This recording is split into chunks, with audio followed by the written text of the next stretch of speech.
পর্যায়বৃত্ত গতি এই এই ধরনের গতিতে সাধারণত কোনো পদার্থ বা কোনো বস্তু কোনো বিন্দু বা অক্ষকে কেন্দ্র করে যদি গতিশীল হয় তাহলে ওই গতিপথের কোনো একটা বিন্দুকে সে নির্দিষ্ট সময় পর পর একই দিক থেকে বারবার অতিক্রম করবে।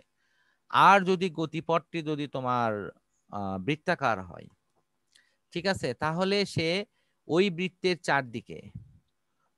বৃত্তের চারদিকে সে কিন্তু মানে নির্দিষ্ট কোনো বিন্দু অক্ষকে কেন্দ্র করে সে কিন্তু ঘুরতে থাকবে, এবং সেই ঘূর্ণনের ক্ষেত্রেও কিন্তু সে তার গতিপথের একটা নির্দিষ্ট বিন্দুকে একই দিক থেকে বারবার অতিক্রম করবে। হ্যাঁ, তো এখন এই পর্যায়বৃত্তর অবস্থানটা আছে হলো স্থানিক পর্যায়, মানে এটি নির্দিষ্ট ব্যবধান পর পর একই রকম গতি ফিরে আসার ব্যাপারটি একটি স্থানিক পর্যায়। আর আরেকটি আছে হলো কালিক পর্যায়, অর্থ হলো যে একটা নির্দিষ্ট সময় পর পর একই প্রকারের মানে তোমার এই পর্যায় বা বেগ অবস্থানগুলো কিন্তু চলে আসবে। যেমন এই যে ঢেউ, স্থানিক পর্যায় যদি হয় তাহলে একটা নির্দিষ্ট স্থান পর পর একই প্রকারের তোমার এই ঢেউ অথবা গতিবেগ এগুলো কিন্তু ফিরে আসবে।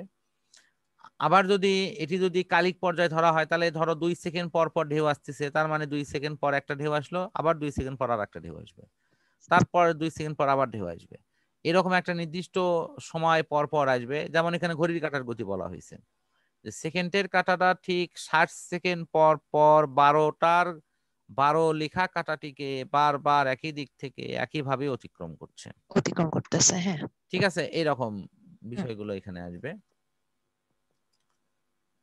এরপরে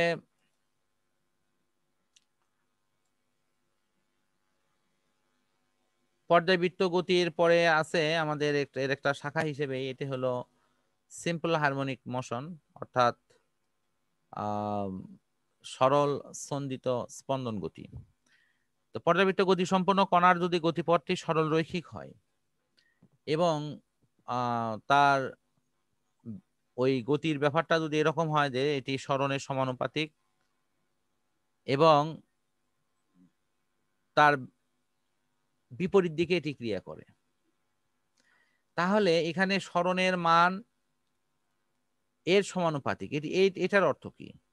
এটার অর্থ হচ্ছে যে যেমন এখানে যে স্প্রিংটা দেওয়া আছে, এই স্প্রিংটাকে যত টেনে নিয়ে যাওয়া হবে ওই বলটা তত বেশি প্রতিক্রিয়া দেখাবে, অথবা স্প্রিংটাকে যত বেশি সংকুচিত করা হবে এই স্প্রিংটা তত বেশি প্রতিক্রিয়া বল দেখাবে।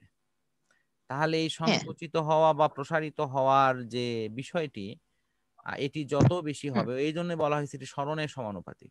বিপরীতমুখী কেন হবে? কারণ এইদিকে এটা যেদিকে সংকুচিত হয় অথবা যেদিকে প্রসারিত হয় এই বলটা তার ঠিক বিপরীতে স্প্রিং বল কাজ করে এবং যেটাকে আমরা প্রত্যয়নী বল বলে থাকি। আচ্ছা, তারপর আরেকটা কথা আছে, এখানে লেখা আছে সুর-শলাকার গতি বিস্তার 4 ডিগ্রির কম হলে। 4 ডিগ্রির কথাটা কেন থাকে? কারণ বিস্তারের মান যদি 4 ডিগ্রি, হ্যাঁ 4 ডিগ্রির অবস্থানে যদি থাকে তাহলে ওখানকার যে বৃত্ত, যেটি একটি পরিধির অংশ হওয়ার কথা, সেই পরিধির অংশটি একটি সরল রেখায় পরিণত হয়। তো এই যে আপাতভাবে সরল রেখায় পরিণত হওয়া অংশটি ওই বরাবর যেহেতু তোমার ওই গোলকটি যাওয়া আসা করবে, সেই জন্য বিস্তারটা তোমার 4 ডিগ্রির চেয়ে কম হতে হবে। আরেকটি কথা অবশ্যই তুমি ঠিকই বলেছো যে সেক্ষেত্রে সাইন এবং ট্যানের যে তোমার আনুপাতিক যে মান সেটি প্রায় সেম হবে।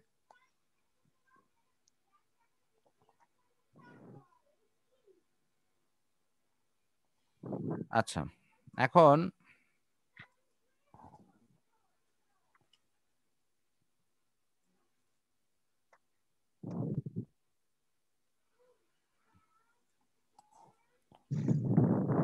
সরল স্পন্দিত স্পন্দনের বৈশিষ্ট্য। এখানে বেশ কিছু বৈশিষ্ট্য আমার অলরেডি বলা হয়ে গেছে। একটা গতিপথটা হবে সরল রৈখিক, স্পন্দন গতি, তারপরে ত্বরণ সাম্যাবস্থান থেকে সরণের সমানুপাতিক এবং বিপরীতমুখী, এবং এর দিক হবে সাম্য অবস্থান অভিমুখী। তারপরে আরো যেটা আছে তা হলো বলের সাথে সরণের এখানে সমানুপাতিক একটা সম্পর্ক দেখানো আছে, যেটি কথা লেখা আছে, তার সাথে তোমার গাণিতিক রূপটাও দেওয়া দেওয়া আছে। হ্যাঁ। এই যে সমীকরণ, সেটি হবে সাইনের কার্যাপেক্ষক হিসেবে এটি অবস্থান করবে। এই যে সমীকরণের রূপটা,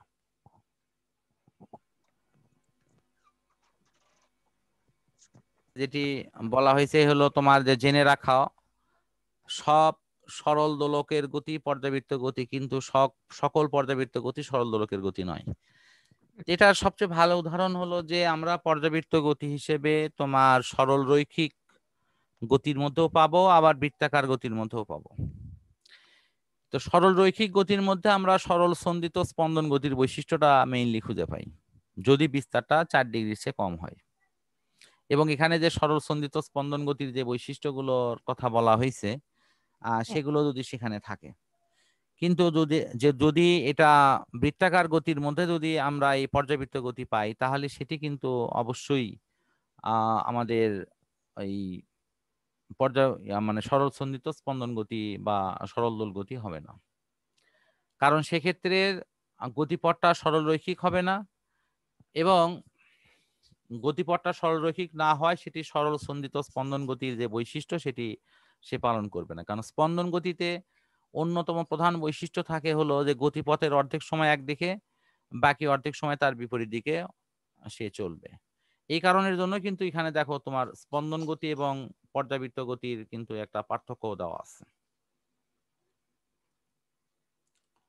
ঠিক আছে, আচ্ছা। এরপরে যেটা আছে যে আমাদের পার্থক্যগুলোর মধ্যে কিন্তু অন্যতম প্রধান বিষয়টাই হলো এটাই, পর্যাবৃত্ত গতিতে বাকি অর্ধেক সময় একদিকে দেওয়া বা অন্য সময় ফিরে আসা, এই বিষয়টা কিন্তু এখানে নেই।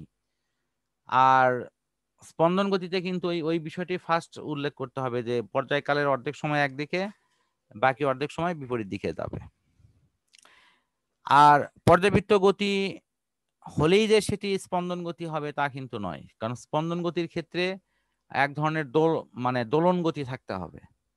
দোলন গতি না থাকলে সেখানে স্পন্দন গতি কিন্তু হবে না। আর পর্যাবৃত্ত গতির ক্ষেত্রে দোলন গতি কোনো শর্ত নয়, সেখানে শর্ত হলো দুইটা। একটা হলো গতিপথের কোনো নির্দিষ্ট বিন্দুকে একই দিক থেকে অতিক্রম করবে, 1 নম্বর শর্ত। 2 নম্বর শর্ত হলো একটা নির্দিষ্ট সময় পর পর। এই দুটো শর্ত পালন করলেই কিন্তু সেটি পর্যাবৃত্ত গতি হয়ে যাবে। ঠিক আছে, তুমি শুনতে পাচ্ছ কি? তোমার ওখানে মনে হয় মিউট করা আছে।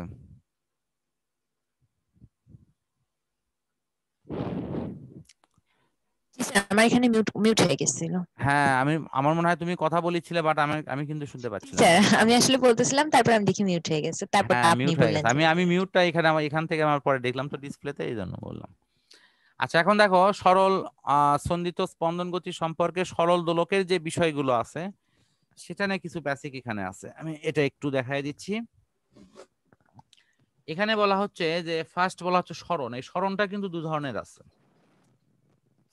আমাদের এখানে রৈখিক সরণ আছে, যেটিকে আমরা রৈখিক বিস্তার হিসেবে দেখাবো, আর একটা আছে কৌণিক সরণ আছে। তাহলে সরল দোলকের গতিতে যখন কোনো একটা কণাকে সে অতিক্রম করবে, নির্দিষ্ট দিকে কণার এই যে তার যে ব্যবধান, সেটি হলো তোমার সরণ। এই সরণটা কৌণিক এবং রৈখিক এই দুটো নামে আমরা কৌণিক বিস্তার এবং রৈখিক বিস্তার এই দুটি নামের মধ্যে ফেলে দেব। অর্থাৎ সাম্য অবস্থান থেকে সে কত কোণে সে সরে গেল, অবস্থান পরিবর্তন করলো, সেটি হলো কৌণিক বিস্তার। অথবা রৈখিক বরাবর সে এই যে তুমি যদি এটাকে একটা বৃত্ত মনে করো, যেটা একটা বৃত্ত, ঠিক আছে, তাহলে বৃত্তের এটা কি এই অংশটা কি পরিধির একটি অংশ না? হ্যাঁ। তাহলে এই পরিধির এই অংশ বরাবর, অর্থাৎ দেখো এখানে রেখা বরাবর এই বিস্তার হলে এটি তো রৈখিক বিস্তার বলা হয়। সুতরাং সরল দোলকের বিস্তারে কিন্তু আমরা এই দুটো বিস্তার আসবে। দোলনকাল হলো একটি পূর্ণ দোলনে বা পূর্ণ পর্যায় সম্পূর্ণ করতে যে সময় লাগে। এটাকে আমরা খুব সহজে বলতে পারি যে 40 বার দোলনে যদি 80 সেকেন্ড সময় লাগে, এভারেজ একবারে লাগবে হলো 2 সেকেন্ড। তাহলে এই একটা পূর্ণ দোলনের সময় লাগে 2 সেকেন্ড, এটি হলো দোলনকাল।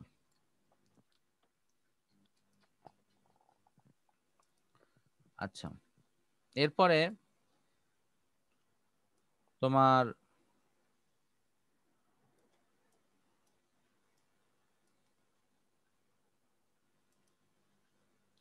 কম্পাঙ্ক, প্রতি সেকেন্ডে কোনো কম্পনশীল কণা যতবার তার পূর্ণ কম্পন সম্পন্ন করে।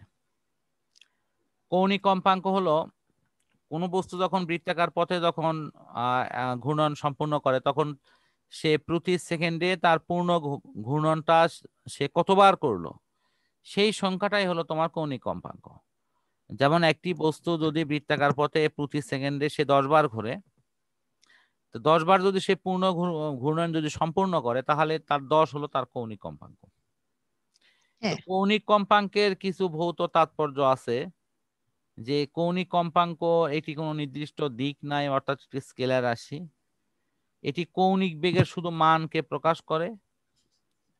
আর কৌণিক কম্পাঙ্ক ওমেগা ইজিক্যাল টু হলো তোমার টোয়াইস পাই ভাগ টি। আর অন্যান্য যে বিষয়গুলো আছে সেগুলোর মধ্যে তোমার এগুলোর একক হিসেবে লেখা হচ্ছে হার্টস। কৌণিক কম্পাঙ্ক সমান টোয়াইস পাই গুণন সাধারণ কম্পাঙ্ক।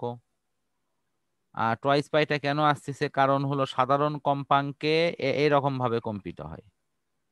কৌণিক কম্পাঙ্কে যেহেতু এটা নির্দিষ্ট 360 ডিগ্রি কোণের বিপরীতে এটি ঘুরছে, এই জন্য তোমার এখানে টোয়াইস পাই চলে আসছে। আর কৌণিক কম্পাঙ্কটা পর্যায়ভিত্তিক ভাবে একের পর এক এই ঘটনাটা ঘটতে থাকবে। আচ্ছা, এখন দশা এবং আদি দশা। তো দশা কি, এটা আমরা 9, 10-এও পড়ছি। দশা হলো কোনো কিছু সার্বিক অবস্থা, যেটাকে আমরা অনেক সময় ভাষাগতভাবে লিখি সম্মুখ অবস্থা। অর্থাৎ কোনো কম্পনশীল কোনো বস্তুকণা তার সার্বিক অবস্থা বা তার গতিশীল থাকা অবস্থা, তার বেগ, তার ত্বরণ, তার সরণ, তার অবস্থান ইত্যাদিকে বলা হয় দশা। আদি দশা মানে ওই বেগটা শুরু করার মুহূর্তে তার যে অবস্থানটা ছিল সেটির নাম হলো আদি দশা। এই মোটামুটি আমাদের অবস্থান আছে। আর এখানে পরে যেগুলো আসতেছে সেটি যেমন সরল দোলকের গতিসম্পন্ন কোনো কণার ব্যবকলনীয় সমীকরণ। আমরা সমীকরণটা শুধু কি এই সমীকরণটা জানতে পারলেই হলো।